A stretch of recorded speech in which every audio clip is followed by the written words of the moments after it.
hands together for Todd Caputo and Patrick Abad.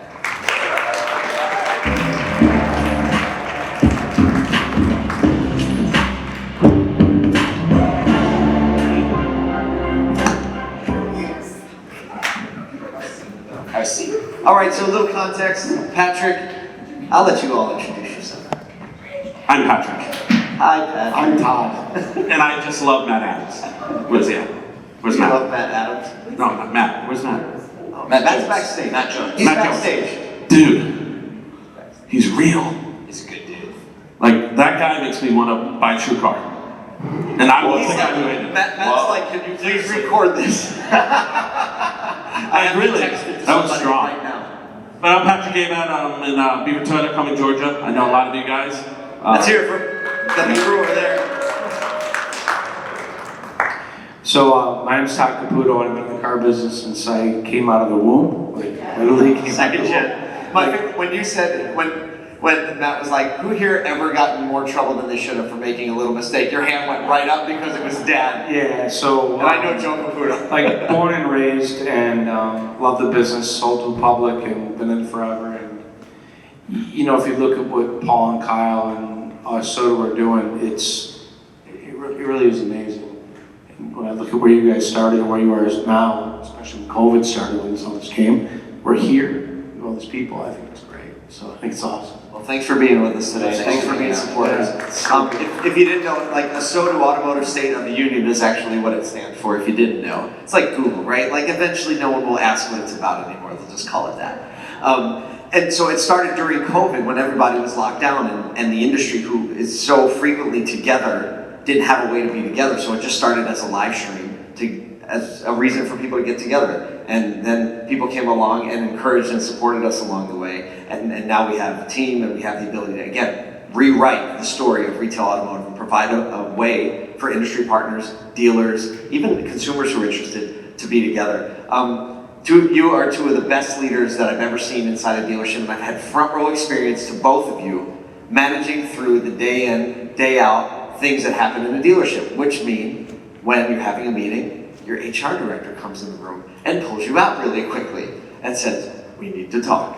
Right? And so, It literally happened. True We were story. at one of these stores, I'm not going to name one, but it happened. and, Patrick, can you talk a little bit about, I'm going to ask the same question to both of you. We'll start with Todd. Can you talk a little bit about how important the people side of the business is and how you approached it? You know, like I started in a very small environment where it's just one store and 40 employees, and there's the people that show up in the morning at like 6:30 or 7 a.m. Like they open the doors, they bring the parts in, they make sure that the service drive is ready, they make sure the place is clean, and then there's the people that are working deals and staying until 8, 9, 10 o'clock to put the last deal together, especially the last day of the month. And those are the things that people just don't truly understand. And you're dealing with consumers that are scared and they're nervous. And in the car business, we're dealing with people that are just, they don't trust us. Like they don't trust us. And what you guys are doing just takes that away. Like it takes the trust, and it shows transparency, and it's just amazing. Like it really, really is. So, you know, our industry has a bad rap, but I think the more transparency you can put on every process in your dealership, and no matter what you do in your stores, or whether you're an owner, or you're in F&I, or a sales manager, or you're in service, the better off you are, because people are afraid to come into a car dealership, and you have to remember that they're scared. It's like, who wants to go to the dentist? Raise your hand. Nobody wants to go to the dentist.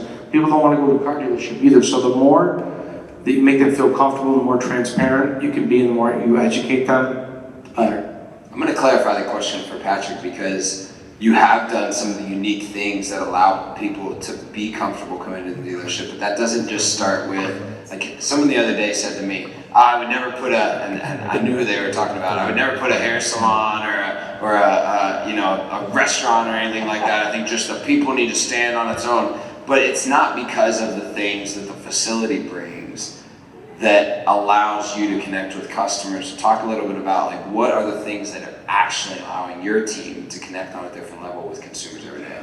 Happy people. It's that simple.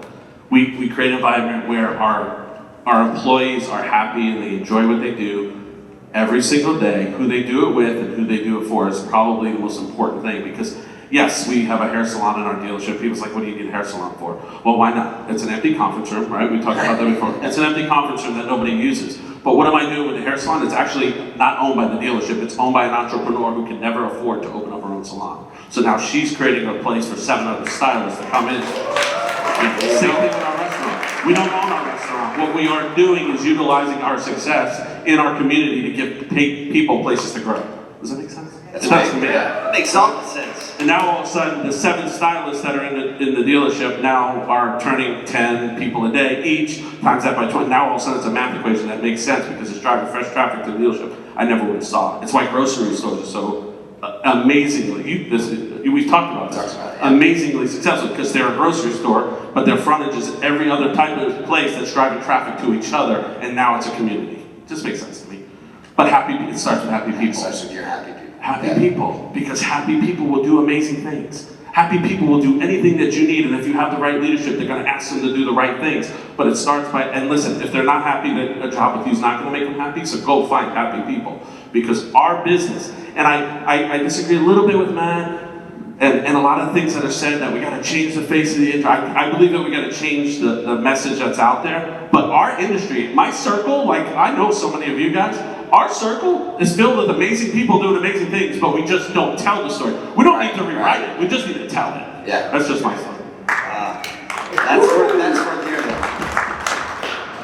It Todd, stops out here. how big was your staff at its highest point? I had 4 stores and 230 employees, and they were all like family to me. And one of the things that you did, well, you said they're all like family to me. And some of that was passed down from your father's mentality, but you really took it another level. How did you walk the balance between how do I treat people like family, but also, hold the line when it came to the operation of the business? Because some people would push back if you make it too easy on the people, right? They'll take advantage. How did you hold the line? I think you got to lead from the top, right? Like you have to set an example. And when you set an example, people will follow it more than anything else. I learned from my father. So my dad, he's going to be 82 in August. He still works at the Chevy store that I sold for Sonic. His grandmother, by the way, is 102. My grandmother's He just visited her. 102. I'm staying at her house. She's in And Hot she Harbor. still drives. And she by still the way. drives, maybe not much longer, but she's gonna drive it. So It's a good run. I had a great example. Like my dad and my mom picked up cars at customers' houses and brought them in for oil changes, warranty work, brake jobs, tires. If they wanted to test drive a car, my dad brought it home. When we were sitting having dinner, people came to our house. They dropped off their car to get serviced, and they took a loaner car and they brought it home. So I think leading by example, really, more than anything else, is probably the most important thing. And whether you're the dealer or you're someone that works in the store as a leadership position, you have to put your ego away.